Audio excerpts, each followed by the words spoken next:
Hallottál már Taylor Swiftről? Ha Ausztriába tartózkodtál az elmúlt időben, akkor nem tudtál nem hallani róla, mert körülbelül jobbra-balra az éppen hogy dadogó gyermekektől az Alpokban nyugdíjazó 30 éves nyugdíjasokon át a már 60 éves foci meccset néző, sört szürcsölgető öregekig mindenki róla beszél, mindegy, hogy hol vagy. Az indok erre dióhéjban annyi, hogy koncertje lett volna Ausztriában, ám le lett fújva, mert terrortámadást tervezett néhány kergebirka. Mindezek ellenére én, egy osztrák barátom Zach és az édesapja eljutottunk erre a koncertre bizniszügyek miatt.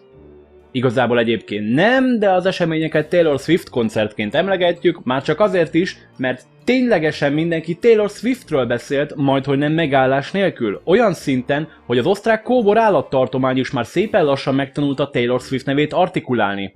És tudom, egy kérdés van csupán a fejedben, ki a fene az a Zach? Zach egy kedves osztrák barátom, aki... De akik netán nem értették volna, vagy elvesztek a túlartikulált rizsámban, Zach egy kedves osztrák barátom, aki tud magyarul, és az apjának van egy üzlete, ahol mindenféle nagyrészt afgán és nem családbarát csecsebecséket árulnak különféle fesztiválokon, koncerteken vagy ünnepségeken. Ha szeretett Taylor Swiftet, orvosi diskurzust a vesekövekről, részeg osztrákokat, és amikor a hatóság egy tagja megkérdezhetően viselkedik, akkor remélhetőleg eme videó pont tökéletes lesz arra, hogy ott legyen háttérzajnak, amíg a spanokkal sört szürcsöltök, vagy kajáláshoz.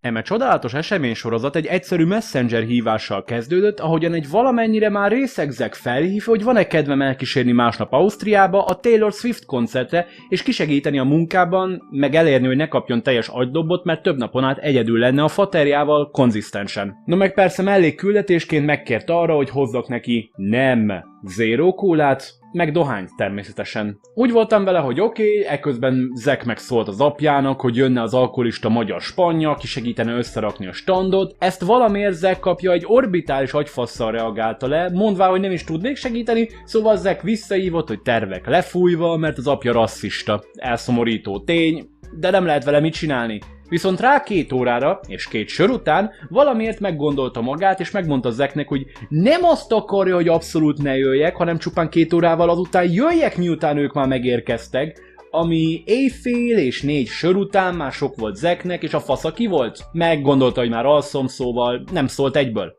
Másnap bőven délután a semmiből megcsörgett Zach, és nyúzott hangon annyit mondott, hogy gyere, mert a faszom ki van mindennel, és nincs kedvem egyedül lenni apámmal.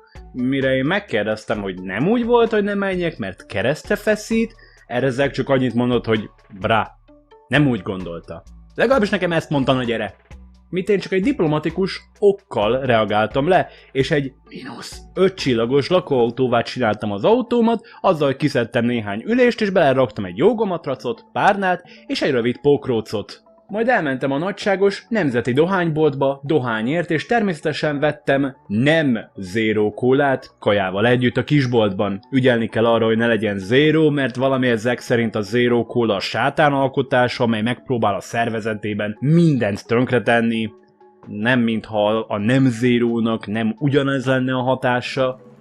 És ezzel megindultam Osztrákia felé, és igazából semmi nem történt a rohadt rövid út alatt. Legrosszabb esetben ellenőrzik, hogy magyar vagyok-e a határon, és ennyi. De ha már az osztrák kormány nem áll az utamba, akkor az időjárás fog egy picit, mert mire megérkeztem, a legkellemesebb nyárias időt fogtam ki, ha Angliáról lenne szó. Szóval eleinte Zachig félig felépített standja mellé álltam, mielőtt levezettem volna a kempinghelyre, ami pont elég kurva messze van, ha egész nap dolgoztál és vagy ittál. Nagy nehezen osztrák nyári éghajlat lett, és visszasétáltam a standhoz, hol átadtam Zachnek a kólát és dohányt, melynek oly szinten megőrült, hogy adott egy hideg, hűtött, punci gamer osztrák sört, majd egy most átugrott montással felépítettük a stand hátralévő részét, és nyugovóra tértünk. Másnap reggel felébresztett az a tény, hogy per pillanat egy sütőben sülök, mert olyan szinten felmelegedett már délelőtt az autó a kánikulában, hogy konkrétan fekete-fehér visszaemlékezések csaptak meg tényleges osztrák kemencékről, s az per kb. 85 évvel ezelőttről, annak ellenére, hogy tegnap még londoni időjárás volt. Majd körbejártam a város, csak azért, hogy rájöjjek, hogy nincsen sehol a közelbe WC, ami nem toj-toj. És szerintem nem kell körbeírnom, hogy miért nem vagyok hajlandó egy toj-toj WC-t használni egy koncert közben. Nincs kedvem rádióaktív mérgezésben megdögleni. Szóval tehettem azt, amit a medvék, de legalább nyugtató volt az a tény, hogy mások is rá vannak erre kényszerítve, Igaz, valaki úgy érezte, hogy ezt a városhoz lehető legközelebb teszi, és még csak meg se próbálja elrejteni, és mindenki széttaposta. 10 óra környékén a stand mellett az árnyékban YouTube videókat nézve vártam, hogy a Zack família felébredjen, mire szépen lassan Zack életjeleket mutatott a sátorból, és kimecmergett másnaposan, illetve még aznaposan inkább azt mondanám, és az első mondata aznap csak annyi volt, hogy Do you want a beer? Mire a válaszom egy egyértelmű jé volt. Viszont az aznapi delet és délutánt át kell ugorjuk, mert nem történt semmi. Olyan szinte, hogy már azzal vigasztaltuk magunkat, hogy 1 óra és jönnek az emberek, miközben 5 sör per órával mentünk, és még mindig mindenki csak Taylor Swiftről beszélt. Ám eljött az este, és ezzel a részeg osztrákok, illetve a rendőrök is előjöttek. Az első vicces természetes anomália az egyáltalán nem tudatmódosult állapotban lévő tangózó párocska volt, akik már majdnem fornikáltak a stand előtt, majdnem mindent felborítva. Mire a férfi felénk fordult, és nagyon büszkén felemelte mindkét kezét, csak hogy hüvelykujjait az ég felé szegezze, mi pedig egyáltalán nem Hide the Pain Harold arckifejezéssel viszonoztuk a gesztust, gondolván, hogy annak örül, hogy ma képes lesz lyukra játszani. Erre a semmiből előjött belőlem a business skecske, és szóltam Zacknek, hogy vegye rá a férfi tranzakcióra, mire Zack kiáltott a férfinek, hogy Oj, dan Kauhau, das was für deine Freundin, mely teljesen felvillanyozta a leányzót, és hegyeket mozgató erővel tolta oda a férfi egyedet. Eleinte az úriember nem volt annyira lelkes, vagy hajlandó vásárolni, viszont ekkor Zackből is előjött az abban az órában 8. sör után a bizniszember, és belecsábította a leányzót a vásárlás mindent elnyomó kényszerébe, ám neki nem akart a férfi venni semmit, szóval előhúzta a leányzó a vegyél már valamit a gyerekeknek bazd meg kártyát, melynek köszönhetően vettek 2 elátkozott régi azték történelmi műalkotást, hogy a gyermekeknek szebb álmai legyenek. Eme kis győzelmet megünnepeltük még több sörrel, mire észbe kaptunk, Zack és az édesapja már 30 különféle áldással és átokkal babonázott külhoni ősi gyerekmunkások által összerakott csecsebecséket adtak el. Ebből nekem csak annyi maradt meg, hogy a sör finom volt. Mire kicsit információt felfogó állapotba kerültem, egy fiatal pár bandukolt a stand mellé, és a leányzónak nagyon tetszettek a teljes mértékben etikusan elkészült művek, és próbálta rávenni az egyáltalán nem faszakivan párját, hogy vegyen neki valamit a lehető legkevésbé toxikusabb módon. Vegyél már nekem valamit, régen már vettél volna nekem valamit. Igen, régebben vettem volna valamit, de akkor még szerettelek is.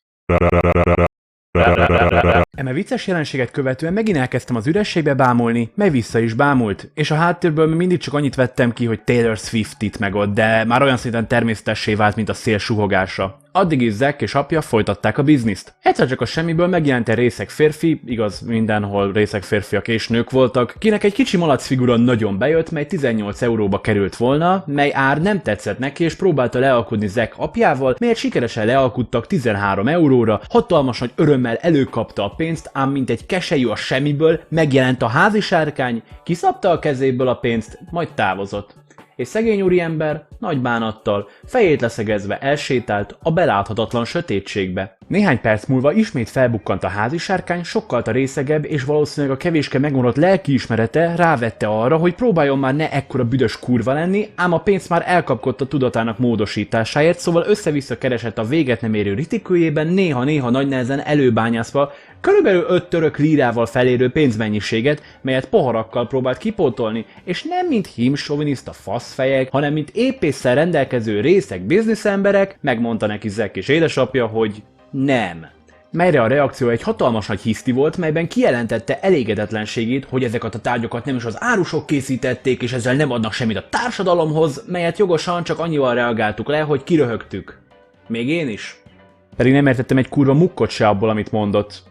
Mert a középnémet ugye nem elég az általános kommunikációhoz, főleg nem osztrák akcentussal. Eme sérelmet annyival reagálta le, hogy mint valószínűleg már csak volt barátja, nagy szomorúan eltűnt a nagy, mindent elnyelő sötétségben.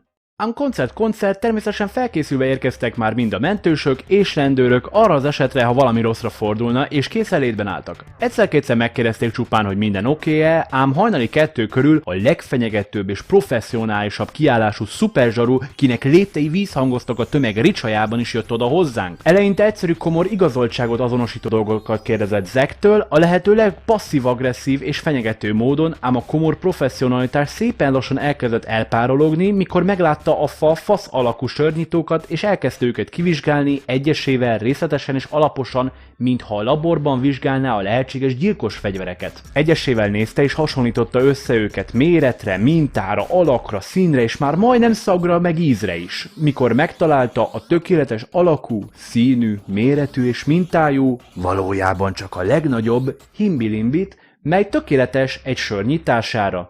Zackhez fordult, és kérdezte az árat, melyet Zack nagy örömmel osztott meg mind a kisebb és nagyobb egyedekhez, és mivel ő a társadalom egyik őrangyala, ezért Zack nagyon tisztességes, kedves és odaadó módon leáraszta neki 0%-kal, melyet a rendőr hatalmas gyermeki vigyorral ki is fizetett, mely egyébként egy bűncselekmény, mert lejáratja az egyenruhát, de nem adjuk ki a személyes információit, és ha most ezért kibasznak egy osztrák rendőrt, akkor bazd meg osztrák állam, mert ő nagyon csanád.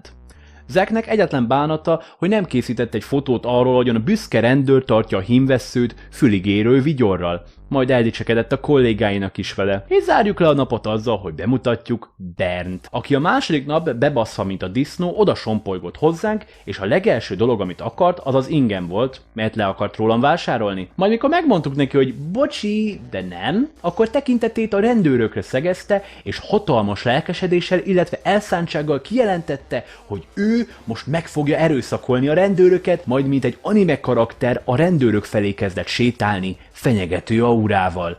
Hogy miről volt szó, azt nem különösebben hallottuk, ám a konklúzió a rendőrrontás merényletre az volt, hogy elsétált kb. 30 percre, mielőtt visszajött volna, és elkezdte vizsgálni a muzsikát kreáló eszközöket, aztán meglátta a tökéleteset. Ekkor oda kiáltott Zacknek, és mint akik 2 milliárd éve ismerik egymást a maffiában pacsiztak le a lehető legtúl komplikáltabb módon, aminek nem kéne lehetségesnek lennie kurva sok alkohol után. Illetve Zack soha a büdös életben nem látta még ezt a szemét. Bernt a hangszerre mutatott, és határozottan kijelentette, hogy 15. Ám Zack még nem volt annyira bebaszva, hogy ne tudja elolvasni az árcímkét, és Bernthez odahajolva, arcába nyomva a hangszert mutatott az árcímkére, és mint egy ASMR streamer odasúgta, hogy 25. Mi teljes mértékben elszomorította Bernt, és vereségét elfogadva ő is eltűnt a sötétségben. Normál esetben nem említenék meg egy ilyen pici esetet, ám Bernt egy visszatérő hős a történetben. A harmadik nap egy minimális déjà vu-val kezdődött, mikor is én rohadtul korán megérkeztem a standhoz, és Zack még aznaposan megkérdezte, hogy lenne-e kedvem sört fogyasztani. A válaszom erre a mai napig is mindig igen.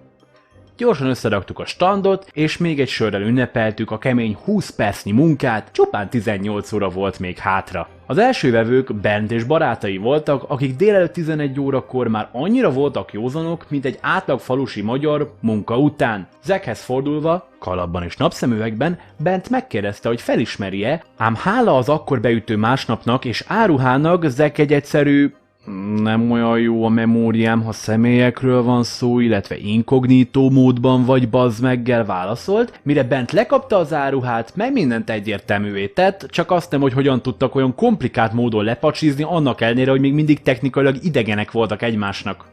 Mármint, bazd meg, mi neveztük el Berntnek, az igazi nevét nem is tudjuk. Majd Bernt és barátai annak ellenére, hogy minimum 40 évesek voltak, elkezdtek úgy játszani a különféle hangszerekkel, mint a 8 évesek. Igazi, filter nélküli boldogságot demonstrálva. Vagy csak részegséget.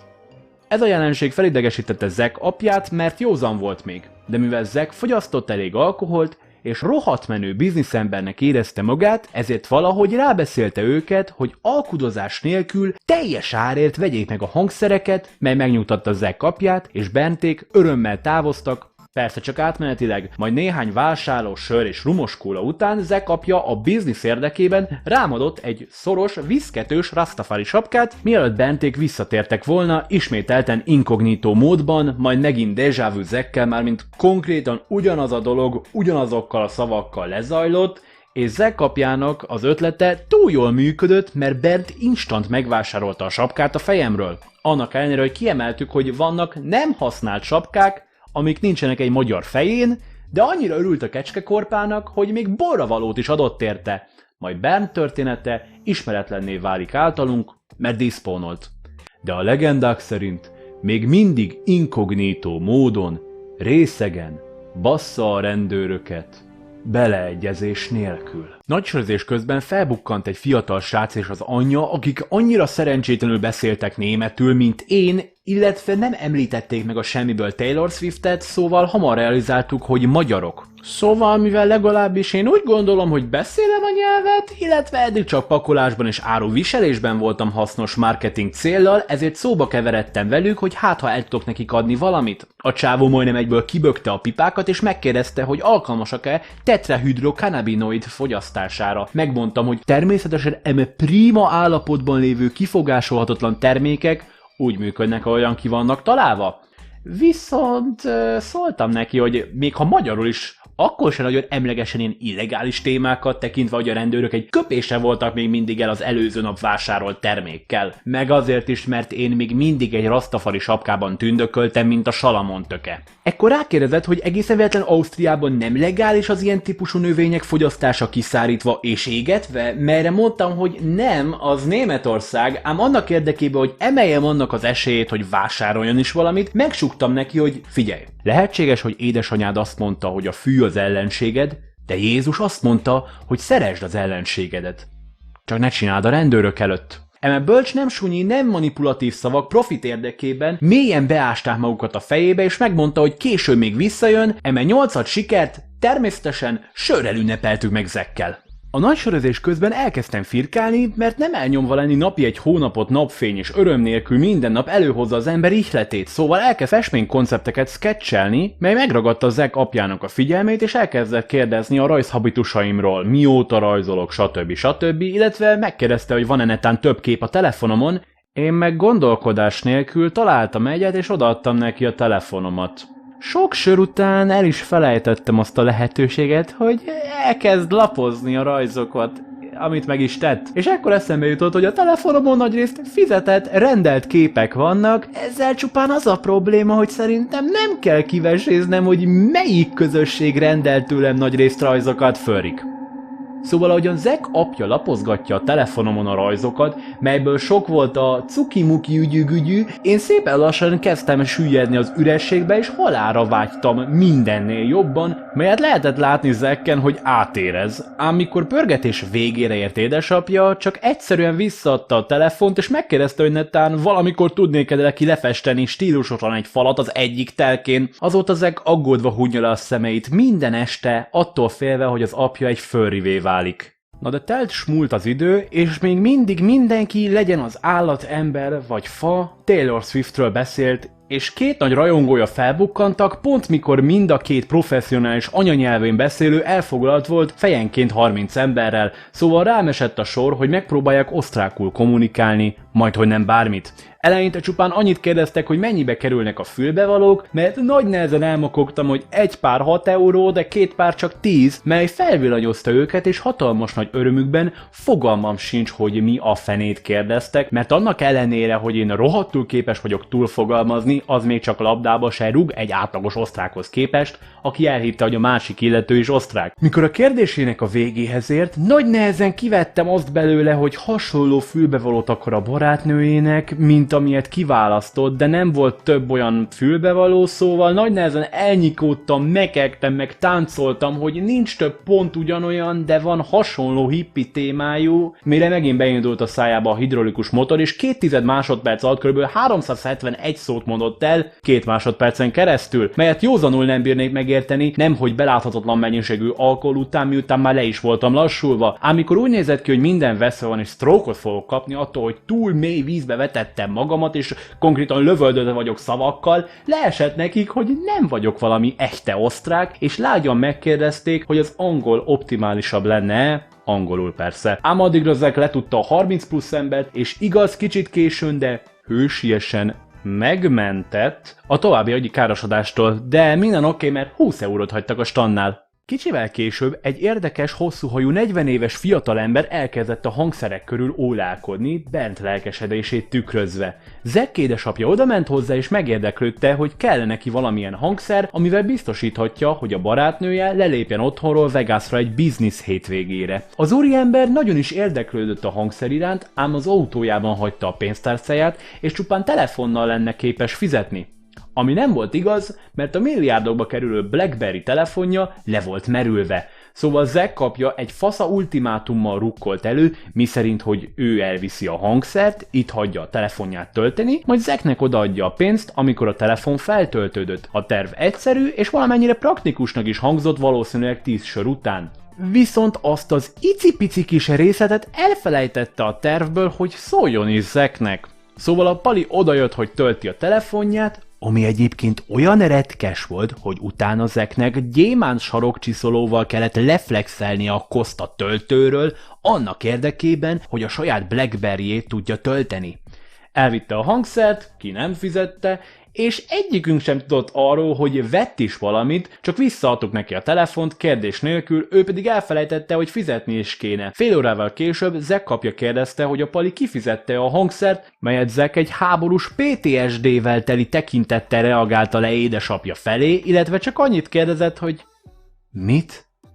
Majd mint kedves törődő édesapa, nem pedig csak simán valaki, aki nyugis, mert elég sört ivott azért, hogy ne kapjon agyfaszt, megmondta neki a szitut, amit ő felejtett el felhozni. Szerencsére Zack belefutott és megkérte, hogy fizessen, szóval megint elment pénzért, és nem láttuk néhány órán át.